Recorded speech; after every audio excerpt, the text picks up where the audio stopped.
you not entertained? Are you not entertained?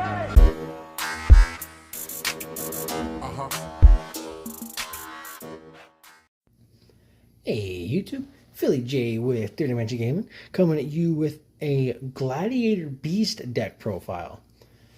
So if you're familiar with the game like I am, and you've been playing for over 20 years, you know the Gladiator Beast back in the GX era was like a tier 0 deck.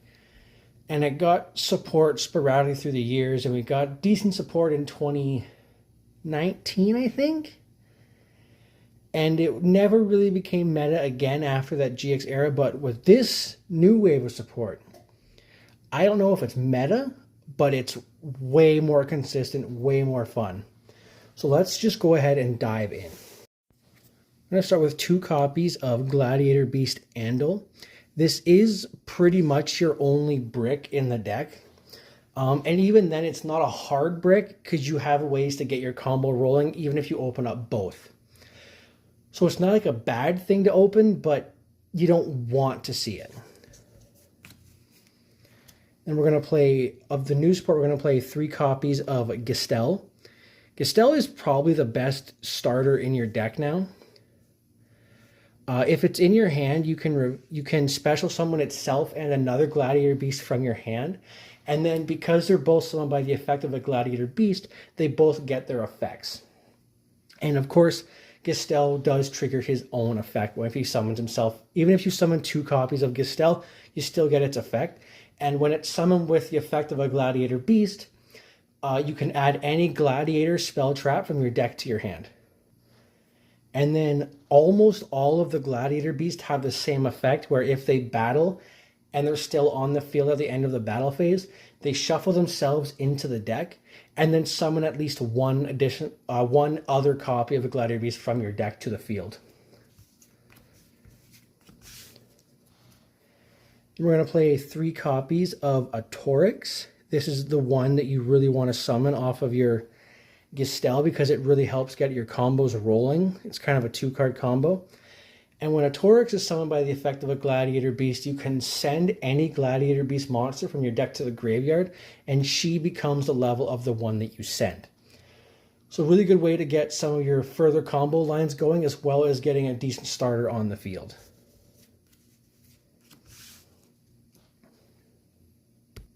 And then for the 1-ofs, we're playing 1 Augustus, 1 Noxious, and 1 Ikest.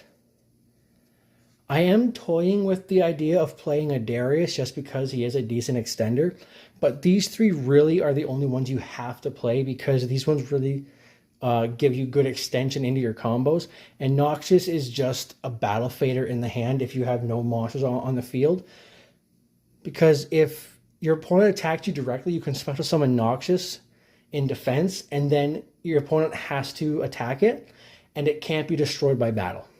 And then, of course, at the end of the battle phase, it shovels itself into summon a different one from your deck. Augustus, when summoned by the effect of a Gladiator Beast, can summon any Gladiator Beast from your hand. And Ikest, when summoned by the effect of a Gladiator Beast, can add back any Gladiator card from your graveyard to your hand. And that's really it for the Gladiator Beasts. You know, we're only playing 11, but we have a lot of ways to find them. So for the unofficial Gladiator Beast that we're playing, we are playing 3 copies of the new Test Bear. I know not a lot of people are on 3 copies. I know some people are on 2 of this and 2 Test Tiger still. I really like Test Bear because if you control a Gladiator Beast that was summoned from the deck or the extra deck, you can tribute this card, shuffle a Gladiator Beast into your deck, and then summon 2 Gladiator Beasts from your deck. And they are treated as though they are summoned by the effect of a Gladiator Beast. So it's a really, really good extender, and it's a free body, especially if your opponent's playing some kind of like Droll and Lockbird strategy. It just kind of helps you get your bodies on the field to play your combos out.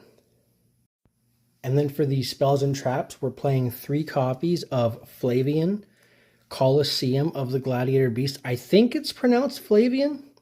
If I'm wrong, someone let me know. This card says you can discard a card to add a Gladiator Beast monster from your deck to your hand. And that's really important to know because there's no level restriction on it. And the other search spell you play does have a level restriction. And then if an opponent's monster declares an attack, you can summon any Gladiator Beast monster from your deck, and it cannot be destroyed by battle. It's important to know that that effect is not treated as though it was summoned by a Gladiator Beast. And then for the final effect, if a Gladiator Beast monster was summoned from your deck in the end phase, you can set any Gladiator trap from your deck, and you can only use each effect once per turn. So as far as the field spell goes, having 3 effects, it's phenomenal. It does require a discard, so it uses a little bit of your hand, but I definitely think it's worth playing. And then for the other search spell, we're playing 3 copies of Gladiator Proving Ground. Now, this is not a mandatory card to play, but I think it's really, really, really important and worth playing. So when this card's activated, you can add 1 level 4 or lower Gladiator Beast monster from your deck to your hand. And because this card was printed in like 2005, there's not a once per turn on it. So if you open all 3, you can search 3 times. And it's important to know that your Gladiator Beast Gestel searches a Gladiator spell or trap, so it can search these. Then we're playing 2 copies of Gladiator Beast Comeback. I'm kind of torn on playing 2 or 3 copies of this. I see a lot of lists playing 1. I just think the second one comes up often enough that it's worth playing 2, especially if you open 1. It really helps with your extension into your combos and playing through stuff like Ash Blossom or Nibiru or Ghost Bell. So this card, when activated, you can special summon 1 Gladiator Beast monster from your hand or graveyard that is a different type than monsters you currently control. And it's really important to know that somehow this did not get a once per turn on it, despite being printed in 2019. So your combo really does abuse this card as much as possible. And then we're going to play 2 copies of Gladiator Rejection. I'm really not sure about this card. I think it's definitely worth playing a 1 of. And if I were to cut a card, because we are on 41, I would probably just cut this down to 1 instead of 2. But the effect is really, really worth like searching out. So your opponent cannot target Gladiator Beast monsters you control with card effects, which means that all your Gladiator Beasts can dodge stuff like Imperm and Effect Veiler. And then if a Gladiator Beast monster is summoned from your deck, except during the damage step, you can summon an additional one from your deck. But again, has to be a different type than the ones you currently control. And that effect is only once per turn. So definitely worth a 1 of. I really like it at 2 because if you open it, it's just a really nice piece of protection you don't have to search out. And then for the 1 ofs, we're playing 1 Gladiator Beast United, 1 War Chariot, and 1 Charge. So, United says, during the battle phase, shuffle into the deck Gladiator Beast monsters you control or are in your graveyard. Fusion materials that are listed on a Gladiator Beast fusion monster, and then summon it, ignoring its summoning conditions. So, a lot of your Gladiator Beasts either say 1 name and then 1 additional monster, or 2 level 5 or higher, stuff like that. What this card does is it lets you bypass those summoning restrictions and just summon out one of your really big boss monsters, including your newest boss monster, which we will get into in a minute. Gladiator Beast War Chariot. This card, I'm really tempted to move this to more than 1 because it is basically infinite impermanence, but it's a counter trap. So when a monster effect activates while you control a Gladiator Beast monster, negate the activation, and if you do, destroy it. So it's like Imperm on steroids, and it's a counter trap. It's really hard to play it at more than 1 because then your hand gets kind of clunky. So I think 1 of is the right play, but I really want to play it at more than 1. And then Gladiator Beast charge. Target face-up cards on the field up to the number of Gladiator Beast monsters you control and destroy them. So because it's up to, it doesn't have an exact number. So if your opponent were to like move a couple cards from the field with something like Forbidden Droplet, is you still pop the extra ones. And that's it for your Gladiator Beast stuff. So as far as the non-engine goes, I'm playing a bit of an odd package, I'd say. We're playing 2 copies of Primite Roar and 2 copies of Unexpected Die. Now, obviously, this could be supplemented with 3 copies of Primite Lordly Load and the 1 Drill Beam, but that's a $400 engine, and I'm trying to keep this on a budget. So Primite Roars are like $2, Unexpected Dies are like 10 cents. It's been printed 1,000 times. But what I really like about this combo is if you open both of these, because both of them say you have to control no monsters, you can activate Unexpected Die, chain Primite Roar, and you get to summon both of your Andals from your deck. And since they both check at activation, they both meet their summoning requirements. So Primite Roar says pay 2,000 life points, declare 1 normal monster's name, summon it from your deck, but you have to control no monsters to activate this effect. And then as a second effect, if your opponent would normal summon a monster while you have a normal monster in your graveyard, you can banish this card from your graveyard to destroy 1 monster on the field whose attack is less than the attack of the normal monster that you target in your graveyard. And then Unexpected Die just says summon a level 4 or lower monster from your deck. So really, you're just playing 4 copies of Unexpected Die, and of course, if you want to go 3-in-1 or 3-in-1, by all means. I like the 2-in-2 ratio because sometimes you open one or the other, and sometimes you open both, and really it's okay if you open neither. Because you've got very consistent combos in this deck now.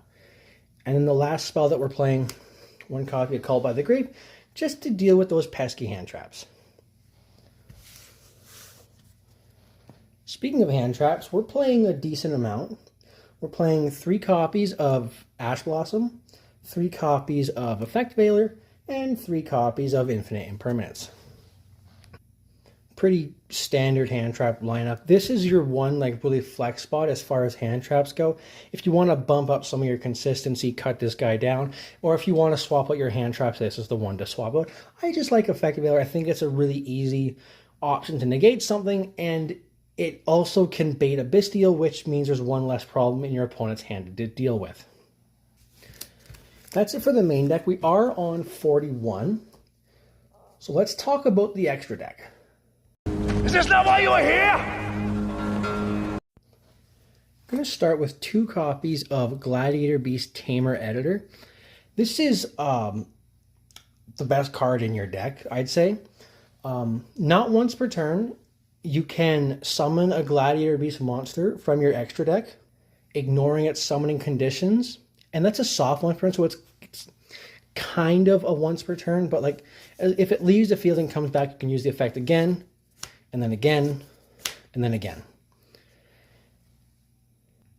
And this one has a unique effect at the end of the battle phase where it says if your Gladiator Beast monster battled, you can shuffle it into the deck and then summon a different one from your deck. And that means any of them, especially like something like your Andal, you can shove it into the deck and get the vanilla off the field to push your combos a little bit further. And the summoning requirements are just 2 level 5 or higher Gladiator Beast monsters.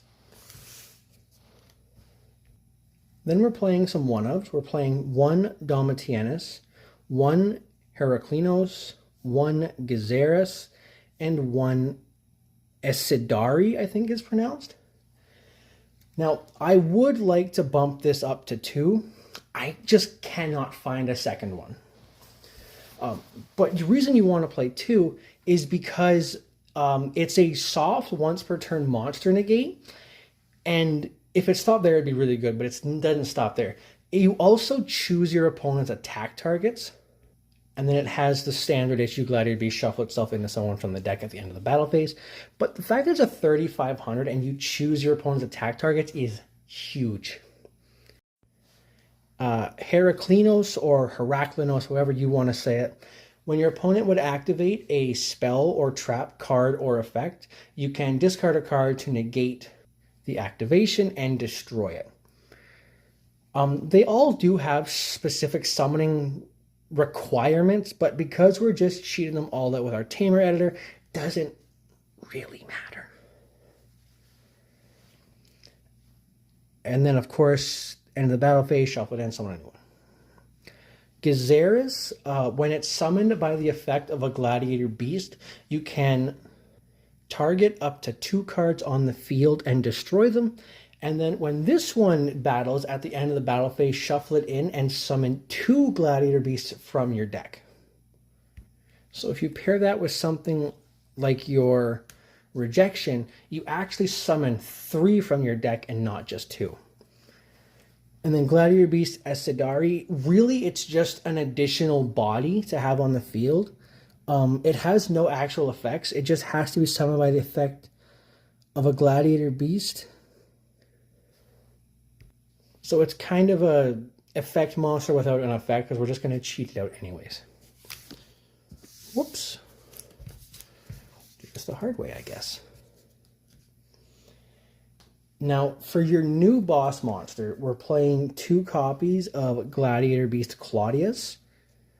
Now, the reason you play 2 is because this guy's summoning requirement is pretty crazy, and this is one of the 2 that you want to actually summon properly. It's just Tamer Editor and Claudius, because when Claudius is summoned by his own effect, he gains absurd effects. So he needs 5 Gladiator Beast monsters, which sounds like a lot, but he shuffles them from the field or the graveyard into the deck to summon himself. If he's summoned this way, you conduct your next battle phase twice. And then, depending on whose turn it is, when your opponent activates a monster effect, he gains one of 2 effects. So if it's on your turn, you summon 1 Gladiator Beast monster from your deck. And if it's your opponent's turn, you summon 1 level 11 or lower Gladiator Beast monster from your extra deck, ignoring its summoning conditions. So if you go first and you summon this guy, you conduct your next battle phase twice, and this is a lingering effect. So if you go to your opponent and then back to you, you conduct that battle phase twice because that is your next battle phase. It's like the opposite of a runic card, where runic says skip your next one. This says, hey, let's do it twice. That's it for your fusions. For your links, we're playing 2 copies of Darius. This is another new support that we got in Supreme Darkness. It needs 2 monsters, including a Gladiator Beast monster. During your opponent's battle phase, Gladiator Beast monsters you control cannot be destroyed by battle or card effect. And then if this card is link summoned, you can summon 1 Gladiator Beast monster, level 4 or lower, from your graveyard, but you cannot link summon for the rest of the turn except by using Gladiator Beast monsters. So it doesn't mean you can't summon other stuff. It means if you're going to summon something else, you have to use Gladiator Beasts. And you can only use this effect of Darius once per turn. So if you were to use the first effect to link summon and then bring one back, you can then relink into the second one and bring one back. We're going to play 1 copy of Dragseas, however you want to say it. It needs 2 Gladiator Beast monsters. If a Gladiator Beast monster you control attacks, it cannot be destroyed by battle. Also, your opponent cannot activate cards or effects until the end of the damage step. And then if this guy battles, you can shuffle itself into the extra deck and summon 2 Gladiator Beasts from your deck. Then we're playing 2 copies of Test Panther. This needs 2 monsters, including a Gladiator Beast. If it is link summoned, you can add any Gladiator Beast card from your deck to your hand. So that's everything except for Proving Ground and Rejection. And then you can target a Gladiator Beast you control, shuffle it into the deck, and then summon a different one from the deck, and that's treated as being summoned by a Gladiator Beast. And you can only use each effect once per turn. Then we're playing 1 copy of Cross Sheep and 1 copy of Link Spider. So Cross Sheep has a multitude of effects. We really only care about one of them though. So it just needs 2 monsters with different names. If you summon a fusion monster to a zone that it points to, you can summon a level 4 or lower monster from your graveyard. And that just helps you extend further into your combos. And then Link Spider needs a normal monster to be link summoned, and then if it is link summoned, you can summon a normal monster from your hand. So if you open Andal and one of these 2 cards, you basically get to summon this into this without using your normal summon. Or I should say, this into this without using your normal summon. It's a really good starter, and because sometimes you do open the 2 normals, it's an important card to play in your deck. But with that being said, I am really thrilled with the results I've had with this deck. Let us know what you think down below. Let me know if I can make any improvements to the deck, and we'll see you next time.